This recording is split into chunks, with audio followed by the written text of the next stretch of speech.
Hello and welcome back once again to Steven Sir Makes It Easy, where me, Steven Sir, tries to make your life a little bit more simpler with concepts concerning accountancy and finance. Before I get started with the task for the day, very quickly a few reminders. You can connect with us on our Facebook page, our Instagram ID as well as the Twitter handle. And the most important one is the Telegram channel given above. If you have not installed Telegram on your mobile phone and you are a subscriber of the channel, it's my request, please get connected to the Telegram channel above, join it, so that this particular Telegram channel is used for official communication to inform you, to update you about the lectures that will be premiered the next day, as well as the most important thing, the PDF of the question and answer, whatever is coached and tutored on this particular platform will be shared at the end of that particular chapter, so that you can download it and use it for your future reference basis. Also, if you do intend to purchase the textbook from which the necessary questions are explained during the various lectures, the purchase link is provided in the description of every lecture. And most importantly, if you have missed out the past tense, that is the last lecture, there is an I button given above. Please click it, watch that particular lecture, and then you can come here. Very importantly, at the end is, if you have not subscribed to our YouTube channel, please do make that a task for the day and subscribe to our channel, and together with that also press the bell icon so that Mr. YouTube notifies you about lectures which are uploaded on this particular platform. That's as far as the reminders are concerned. Let me get started with today's lecture. Hello and welcome back to Steven Sir Makes It Easy, where आज easy करने का job मेरा जो subject है SP, उसके एक distinction between का है. Okay, for the past few lectures, chapter number 2 का डिस्कशन मैं कर रहा हूँ. जितना हो सकता है उतना एक्सप्लेन करा दिया है, बाकी काफ़ी कुछ है, बट अभी तक हमने सोर्सेज ऑफ कॉरपोरेट फाइनेंस के अंदर क्या क्या कंप्लीट कर लिया है. देखिए जी कि कॉरपोरेट फाइनेंस का मतलब क्या है, ओन्ड कैपिटल क्या होता है, उसमें शेयर्स, रिटेन्ड अर्निंग, शेयर्स के टाइप सारे हमने कवर अप कर लिए हैं. एंड बोरोड कैपिटल में हम जस्ट डिबेंचर्स को हमने टचअप किया है, उसके फीचर्स, उसके टाइप्स, ये भी हमने कवर अप कर लिए हैं. ओके, ओन्ड कैपिटल में मतलब मालिकों का कैपिटल, बराबर, मालिकों का कैपिटल, उसमें शेयर्स बेच के पैसा आता है. ओड का मतलब पराया, इसमें डिबेंचर्स बेच के पैसा आता है, वो एक तरीके का लोन रहता है. उसके अलावा देर आर मैनी अदर, और काफ़ी जरिए हैं, there are many other means जिससे आप बोरो कर सकते हो कैपिटल. ऊपर लिखा गया है bond, acceptance of deposit, ADR, GDR, commercial bank, ये सारे में मैं आज के बाद जाऊंगा. जैसे ही मैंने आपको इक्विटी शेयर और प्रेफरेंस शेयर्स समाप्त कर दिया था, उसी के बाद में मैंने डिस्टिंक्शन बिटवीन समझा दिया था. उसी तरह क्योंकि मैंने डिबेंचर्स पिछली बार ख़त्म किया है, तो आज मैं आपको शेयर्स एंड डिबेंचर्स का जो डिस्टिंक्शन बिटवीन है, टेक्स्ट बुक में ऐसे ऑर्डर में तो होता नहीं, क्योंकि डिस्टिंक्शन बिटवीन सारा कुछ वो एंड में दे देते हैं, बट इट मेक्स सेंस. ये मतलब करता है कि वो डिस्टिंक्शन बिटवीन अभी होना चाहिए, क्योंकि आपने शेयर्स एंड डिबेंचर्स दोनों पढ़ लिया है, रट नहीं लिया है, पढ़ लिया है. नाउ कुछ जो मैं अभी बात करने वाला हूँ अगले 5-10 मिनट के लिए, वो नया नहीं होगा. That is very important to realise and understand. क्यों?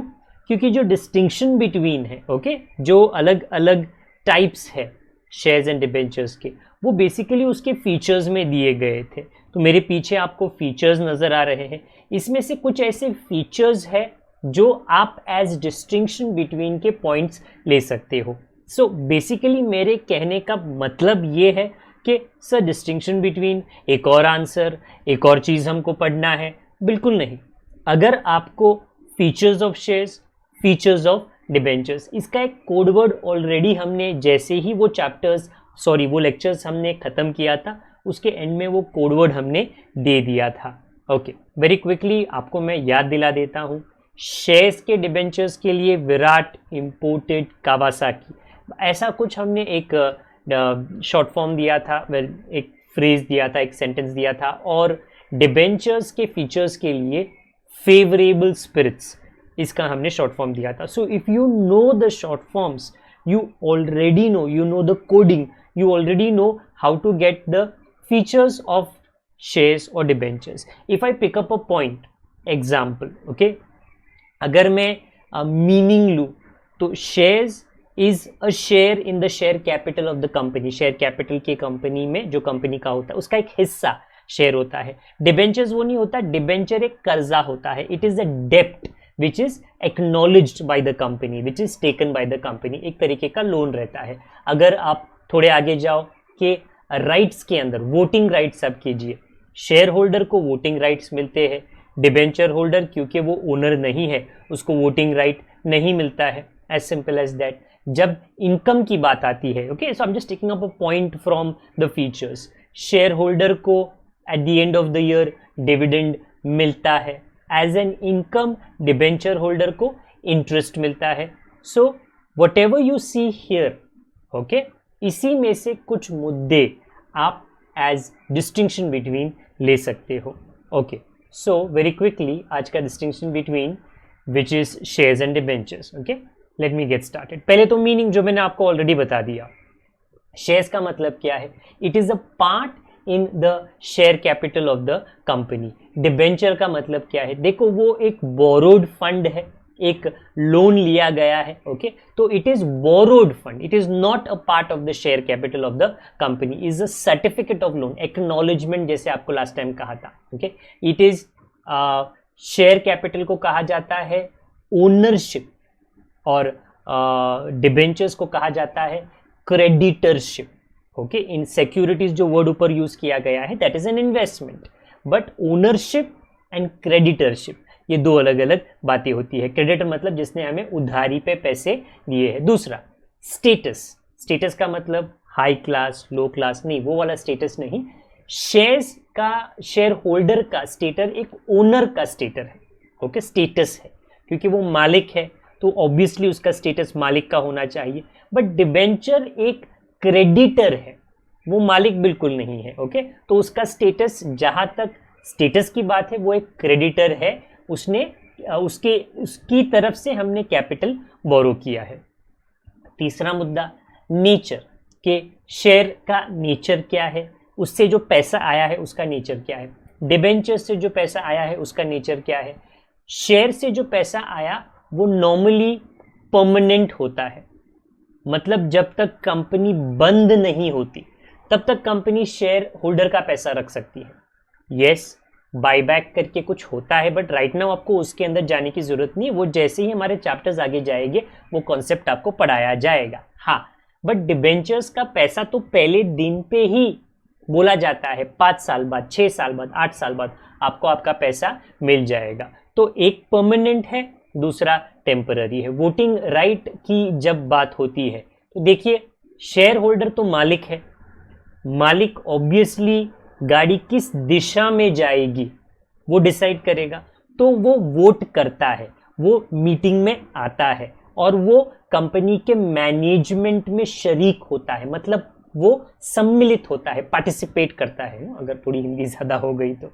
ओके, डिबेंचर होल्डर बोलता है मुझको क्या करना है, कंपनी की गाड़ी इधर जाती है उधर जाती है, जो करना है करो, मेरे को मेरा इंटरेस्ट दो।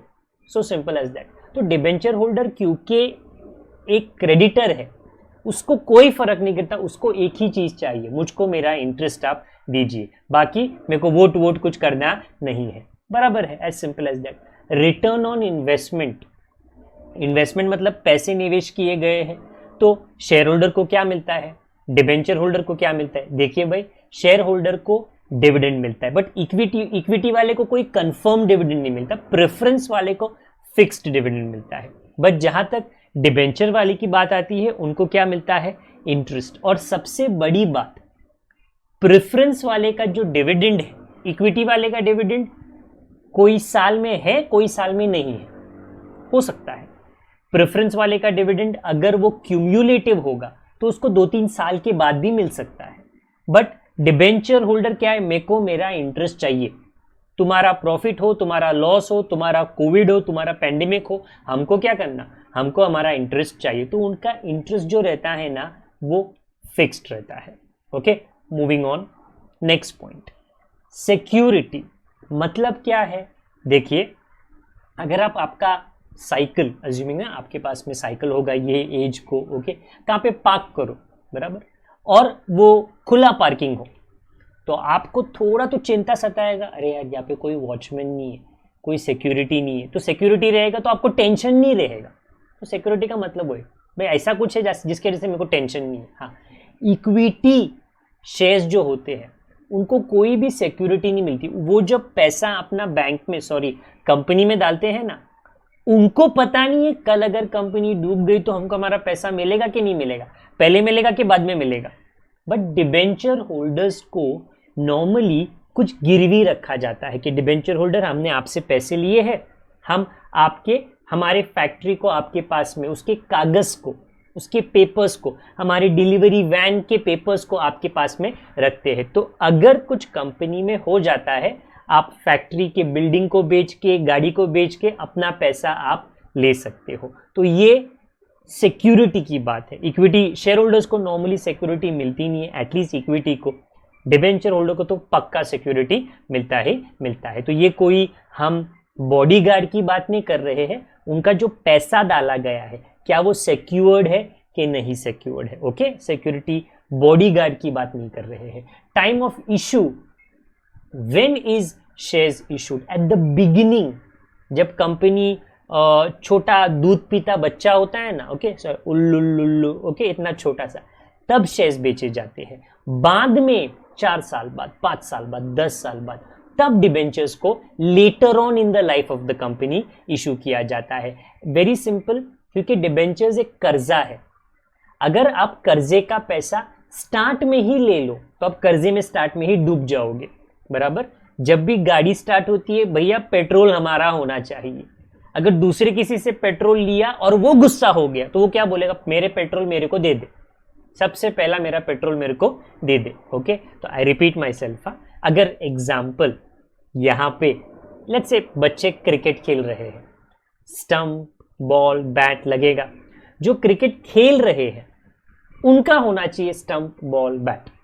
अगर वो किसी से ले ले, बराबर, किसी से ले ले और उसको बोले कि तू तेरा बॉल दे देना, आके खेलना यहाँ पर, और उसको बैटिंग ना मिले, तो वो क्या बोलेगा, मेरा बॉल मेरे को दो, मैं जाता हूँ। ये तुम मना नहीं कर सकते हो, आपने बोरो किया था, आपको लौटाना पड़ेगा।